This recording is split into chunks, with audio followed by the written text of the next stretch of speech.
Tonight's football news doesn't feel like just another headline. It feels like a storm tearing through the Premier League. The spotlight is locked on Alexander Isak, Newcastle United's star striker, and the statement he has just released has sent shockwaves not only through Newcastle and Liverpool fans, but across the entire football world. Think about it.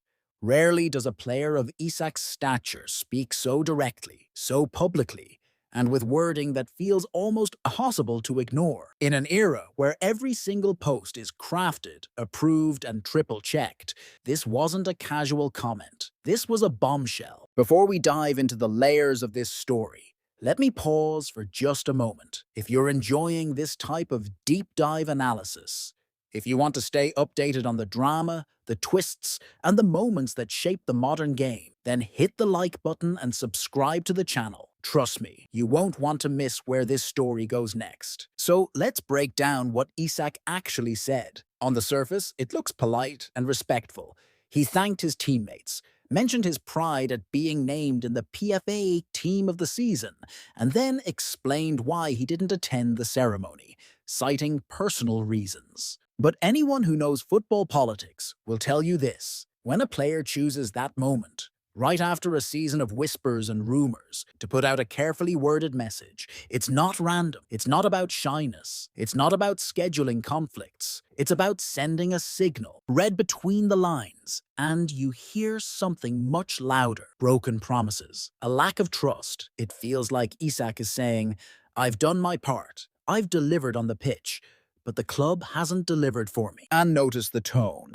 This doesn't sound like an emotional outburst typed late at night on a phone. No, this feels calculated, almost like it was written with advisors, maybe even with lawyers, ensuring every word was sharp but not reckless.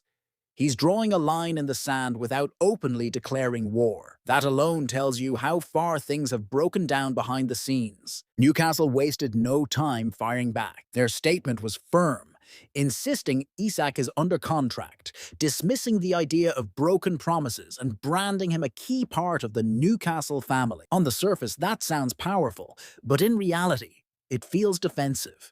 Think about it. When a club is genuinely secure about keeping a player, they don't need to come out with long statements. Silence is often louder. The fact Newcastle felt the need to push back so quickly tells me one thing: they're rattled. And this is where football's double standards shine through. Clubs love to talk about loyalty, family, and commitment. They'll plaster it all over their branding. They'll remind fans that no one is bigger than the club. But when they want to sell a player, suddenly loyalty means nothing. Contracts get broken, promises forgotten. Yet, when a player flips the script, when a star like Isak says, "Actually, I don't feel this project is for me anymore," he's painted as selfish, greedy, or disloyal. The truth? Football is business. And Newcastle's statement isn't about love, loyalty, or family. It's about holding their bargaining position for as long as they can. Now, let's talk about the fans, because they're always the ones caught in the middle. Newcastle fans feel betrayed, angry, and heartbroken at the thought of losing a striker who has been nothing short of electric in black and white. For them, Isak isn't just a goal scorer. He represents ambition, hope, and the idea that Newcastle can rise to challenge the very best. Liverpool fans, on the other hand, are buzzing. They're dreaming about a front line with Isak added into the mix, imagining what it would be like to see him in red, linking up with the likes of Mohamed Salah, or even the new generation Klopp left behind. It's excitement versus despair, and it shows you just how much one player can change the mood of entire fan bases.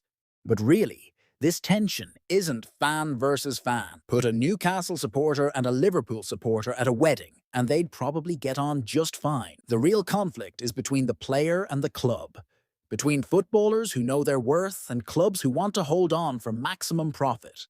Behind it all, pulling the strings, are the agents, the investors, and the huge sums of money circling around the Premier League like vultures. And Isak, he's playing this power game with precision. His message was clear: "I don't believe in this project anymore.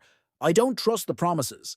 I want out." Newcastle, for all their bold words, didn't slam the door. They left it ajar. Translation: meet our asking price, and we'll talk. So where does this all lead? For me, the writing is already on the wall. Maybe not today, maybe not tomorrow, but it's hard to see how Newcastle can reintegrate a player who has publicly declared the relationship broken. You can't just brush it aside and expect him to score goals like nothing happened. Football is ruthless. And this saga is a perfect example. Contracts don't mean what they used to. Loyalty is fragile. Every side is fighting for leverage. Isak knows his worth. Newcastle know his value, and Liverpool know they desperately need a forward who can define their next era. My prediction? This ends with Isak in red, and Newcastle banking a massive fee that helps them rebuild. It won't be clean, it won't be pretty, but it feels inevitable. Just look back at history. When top players make it this clear they want out, they usually get their way. The only question now is how long the standoff lasts before someone blinks. But what about you? Do you think this is just noise?